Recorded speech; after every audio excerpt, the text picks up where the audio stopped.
Hi everyone, চল আজকে আমি তোমাদের সাথে আমার দিওয়ালি মিনি ব্লগটা শেয়ার করি। তো কালী পুজোর পরের দিন তো দিওয়ালি, তোমরা সবাই জানো। তো সেই দিন আর কি আমার এক দাদা বাড়িতে ইনভিটেশন ছিল। তো সকাল সকাল এখানে সুন্দর করে রেডি হয়ে নিয়ে কিন্তু আমরা বেরিয়ে পড়েছি ওখানে যাওয়ার জন্য।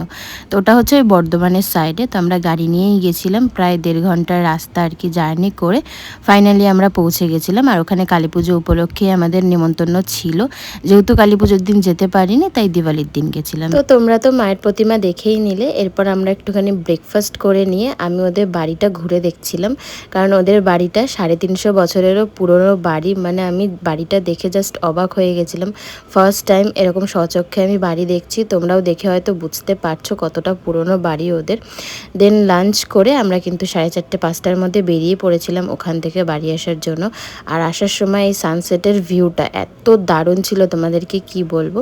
তো বাড়িতে চলে এসেছিলাম, আর বাড়িতে এসে রাতের দিকে আবার রেডি হয়ে নিয়েছি, কারণ এখন আবার আমরা বাজি ফাটাবো, মানে আমি আর পাকু মিলে। তো দিওয়ালির দিন একটু বাজি না ফাটালে হয়, তো সেদিন আমরা ছাদে বাজি ফাটিয়েছিলাম, প্রচুর আনন্দ করেছি। তো ব্যাস দিনটা তো এইভাবেই কাটিয়েছি। ভালো লাগলে লাইক আর সাবস্ক্রাইব করো। টাটা।